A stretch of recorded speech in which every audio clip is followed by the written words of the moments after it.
Assalamualaikum warahmatullahi wabarakatuh. Perkenalkan, nama saya Nelly Eka Azahro dengan NIM 232101010064. Di sini saya akan mempresentasikan hasil dari makalah yang telah saya buat yang berjudul Konflik Sosial dalam Pendidikan dan Strategi dalam Penyelesaiannya. Untuk pembahasan yang pertama, yakni kita akan membahas tentang konflik sosial dalam konteks pendidikan. Nah, konflik sendiri ini berasal dari kata kerja Latin yakni conficere yang artinya saling memukul. Nah, secara sosiologi, konflik ini diartikan sebagai suatu proses sosial antara dua orang atau lebih.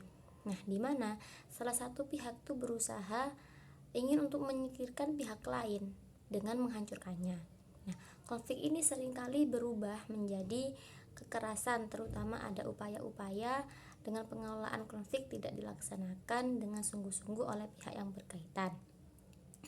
Karena konflik ini selalu menjadi bagian hidup manusia yang bersosial dan berpolitik serta menjadi pendorong dalam dinamika dan perubahan sosial politik. Dan ada pengertian konflik sosial menurut para ahli, yakni yang pertama menurut Takuiri dan Davis. Nah, Takuiri dan Davis ini melihat konflik itu sebagai sesuatu yang inheren dalam kehidupan sosial. Nah, konflik ini muncul akibat adanya ketidaksetujuan atau pertentangan antara individu atau kelompok. Konflik ini dapat berkembang secara terus-menerus jika perbedaan pandangan atau tujuan tidak dikelola dengan baik. Contohnya yakni konflik antara tim dalam organisasi yang bersumber dari perbedaan prioritas kerja. Jika dibiarkan, konflik ini dapat mempengaruhi produktivitas tim secara keseluruhan. Nah, sedangkan menurut Lewis Koser ini mengemukakan bahwa konflik adalah bagian tak terpisahkan dari kehidupan masyarakat, terutama itu sebagai akibat dari perjuangan nilai dan status. Nah, konflik ini tidak selalu destruktif. Dalam beberapa kasus, konflik ini dapat memperkuat struktur sosial dengan membawa perubahan yang diperlukan. Konflik ini bisa menjadi mekanisme untuk merumuskan kembali nilai-nilai dan norma yang berlaku. Nah, contohnya yakni seperti perjuangan hak-hak sipil untuk kesetaraan rasial di Amerika Serikat yang merupakan konflik nilai yang menghasilkan perubahan sosial yang signifikan. Nah, konflik ini tidak hanya terjadi dalam masyarakat, tetapi konflik itu juga terjadi dalam pendidikan yang sangat erat antara satu sama lain. Nah, menurut bahasa, pendidikan ini adalah suatu proses interaktif antara guru dan siswa, baik itu di dalam rumah, sekolah, dan juga masyarakat. Sedangkan pendidikan secara istilah dapat didefinisikan sebagai proses interaksi antara manusia sebagai individu dan lingkungan alam, sosial, sosial ekonomi, politik dan sosial budaya. Nah, pendidikan dalam arti luas dapat dikatakan life is education dan education is life. Nah, hidup adalah pendidikan, pendidikan adalah kehidupan, yang mana artinya pendidikan adalah pengalaman hidup atau belajar dalam lingkungan yang berbeda yang berlangsung seumur hidup dan berdampak positif bagi pertumbuhan dan perkembangan pribadi. Nah, oleh karena itu dapat disimpulkan bahwa pendidikan adalah suatu proses interaktif antara guru dan siswa yang menciptakan lingkungan belajar aktif di mana siswa dapat mencapai potensi mereka dan menciptakan pengalaman belajar yang baik dan juga efektif. Untuk selanjutnya yakni contoh konflik yang sering terjadi di sekolah, antara lain yang pertama membentuk kelompok atau geng di sekolah. Geng sekolah merupakan bagian dari kelompok yang terbentuk di lingkungan sekolah, dan geng seperti ini biasanya banyak dijumpai di tingkat sekolah menengah atas atau SMA. Nah, siswa itu masih dalam proses mengidentifikasi diri karena kurangnya pengawasan terhadap kegiatan siswa sepulang sekolah. Nah, kurangnya kegiatan akademik yang sesuai dengan bakat dan minat siswa ini. Nah, yang kedua yakni contoh pertempuran antara siswa yang sering menjumpai pertengkaran antara mahasiswa dan sering mendengarnya di media. Konflik antara kedua kelompok siswa tersebut tentunya sangat mengecewakan karena pertengkaran sekolah biasanya menimbulkan korban jiwa seperti luka-luka dan juga kerugian. Nah, contoh lagi, konflik orang tua dan guru. Nah, konflik orang tua dan guru adalah perbedaan pandangan atau pendapat antara orang tua dan guru. Hal ini biasanya disebabkan oleh berbagai faktor mencegah orang tua untuk menerimanya. Poin selanjutnya yakni poin B, faktor-faktor penyebab terjadinya konflik sosial di dunia pendidikan. Yang pertama yakni faktor individu. Nah, faktor individu ini meliputi perbedaan karakter dan kepribadian. Maksudnya, individu dalam lingkungan pendidikan, baik siswa, guru maupun tenaga pendidik lainnya, memiliki latar belakang kepribadian beragam. Contohnya, siswa dengan kepribadian dominan mungkin cenderung mengatur teman-temannya yang bisa memicu ketegangan. Nah, guru dengan gaya mengajar otoriter juga dapat memancing konflik dengan siswa yang lebih kritis. Nah, yang kedua yakni meliputi kebutuhan yang tidak terpenuhi. Jika siswa merasa kebutuhan mereka, baik itu perhatian, pengakuan, atau fasilitas tidak terpenuhi, mereka mungkin akan menunjukkan perilaku menentang. Nah, guru juga bisa terlibat konflik jika kebutuhan profesional mereka seperti pelatihan atau fasilitas kerja tidak diberikan oleh institusi.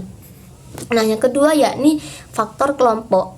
Nah, faktor kelompok ini meliputi yang pertama, perbedaan latar belakang sosial budaya.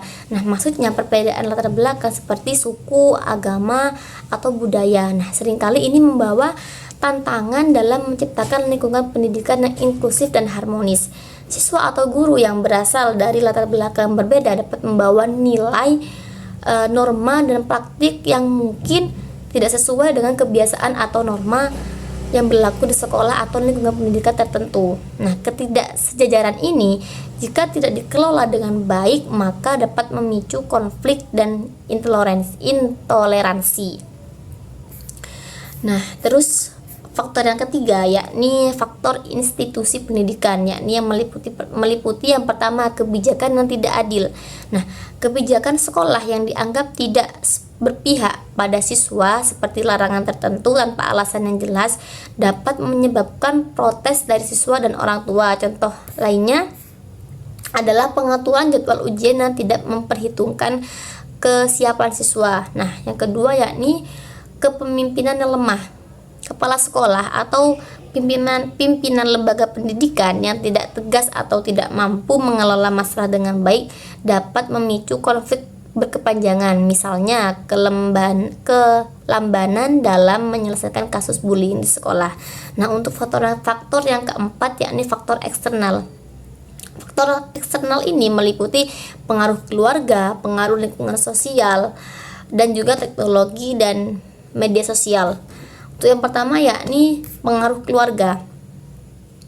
Konflik yang dialami siswa di rumah seperti pertengkaran orang tua atau tekanan ekonomi dapat membawa dampak yang signifikan atau dampak yang buruk terhadap perilaku mereka di sekolah.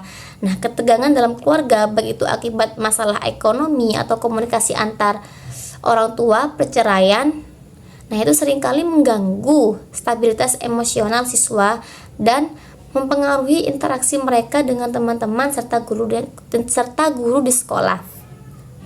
Untuk yang kedua yakni pengaruh lingkungan sosial. Nah, dinamika konflik dalam masyarakat terutama yang terkait dengan isu politik atau sosial dapat berdampak langsung pada interaksi antar individu di lingkungan pendidikan termasuk antar siswa dan guru. Nah, yang ketiga ini teknologi dan media sosial. Nah, jelas ya, media sosial seringkali menjadi tempat yang memfasilitasi terjadinya konflik di kalangan siswa, baik antar individu maupun kelompok.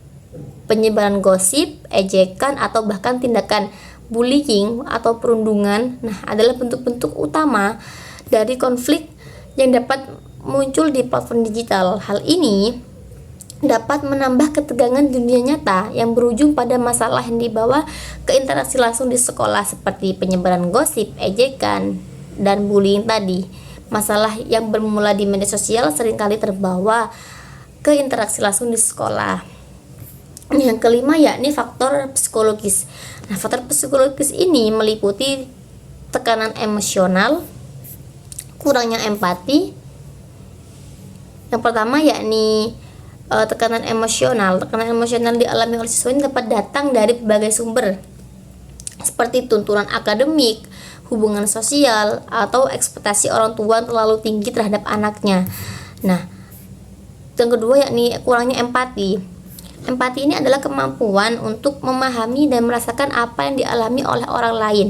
Nah, kurangnya empati dari antar siswa dapat menjadi salah satu faktor utama dalam terjadinya konflik sosial. Misalnya, seorang siswa yang tidak memahami perasaan teman sekelasnya yang sedang menghadapi masalah pribadi atau akademik dapat menjadi lebih egois atau tidak peka.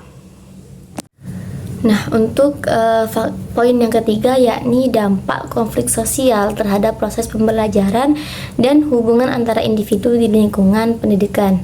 Yang pertama yakni dampak pada proses pembelajaran. Nah, dampaknya itu yang pertama gangguan konsentrasi siswa, yang kedua penurunan motivasi belajar, dan juga yang ketiga hambatan dalam kolaborasi kelompok, yang keempat ketidakadilan dalam evaluasi, yang kelima pelatihan penyelesaian masalah, dan juga yang keenam pengayaan wawasan. Untuk yang pertama yakni gangguan konsentrasi siswa. Nah, konflik ini dapat menciptakan ketegangan psikologis pada siswa. Ketika siswa terlihat atau menjadi saksi konflik, perhatian mereka teralihkan dari kegiatan belajar sehingga hasil pembelajaran menurun. Nah, stres yang dihasilkan konflik juga mempengaruhi kemampuan kognitif dan emosi siswa. Dan yang kedua yakni dampak pada hubungan antar individu. Ya, meliputi yang pertama keretakan hubungan sosial, yang kedua isolasi sosial, dan yang ketiga perundungan atau bullying, yang keempat peningkatan empati dan kesadaran sosial, yang kelima penguatan hubungan setelah resolusi. Nah, gangguan konsentrasi siswa, maksud dari keretakan hubungan sosial yakni konflik yang tidak terselesaikan dapat menciptakan permusuhan antar siswa atau antar siswa dan guru. Nah, ketegangan ini seringkali merusak hubungan kerjasama baik dalam kelas maupun dalam aktivitas ekstrakurikuler. Nah, untuk isolasi sosial, nah ini siswa yang merasa terlibat dalam konflik, terutama konflik berbasis diskriminasi atau perundungan, dapat menarik diri dari interaksi sosial. Nah, ini berdampak buruk pada perkembangan sosial dan emosional mereka. Nah, yang ketiga yakni strategi mengelola konflik. Nah, ada beberapa langkah untuk mengurangi dampak buruk dari konflik di lingkungan pendidikan.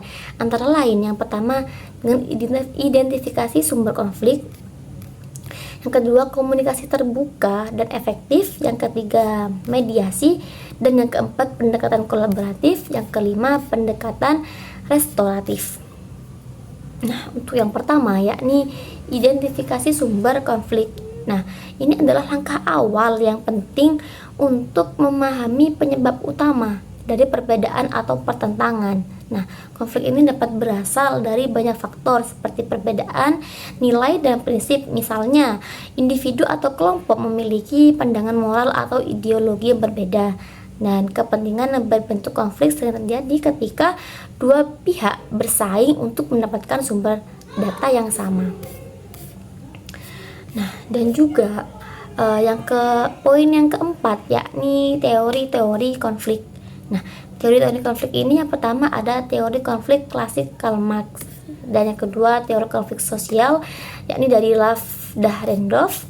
Yang ketiga teori fungsionalisme konflik yakni menurut Lewis Koser, dan yang keempat teori konflik realistis menurut Serif Muzafir, dan yang kelima teori konflik simbolik menurut Georges Simmel, dan yang keenam teori konflik konstruktivis menurut John Burton. Yang ketujuh teori konflik modern menurut Anthony Giddens. Yang kedelapan teori konflik psikososial menurut Erikson. Nah, untuk yang pertama saya akan menjelaskan beberapa saja, tidak akan menjelaskan semuanya. Nah, menurut teori konflik klasik menurut Karl Marx ini memandang konflik sebagai hasil dari ketimpangan struktur sosial, terutama perbedaan kelas ekonomi. Nah, konflik ini muncul karena kepemilikan alat produksi dan ketidakseimbangan kekuasaan antara kelompok dominan dan kelompok tertindas. Nah, dalam konteks pendidikan, teori ini menyoroti bagaimana pendidikan seringkali memperkuat stratifikasi sosial.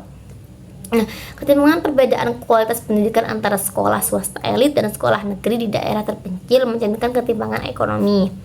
Nah, untuk poin selanjutnya yakni strategi untuk menyelesaikan konflik sosial dalam pendidikan. Nah, ada beberapa cara untuk menangani konflik sosial dalam pendidikan.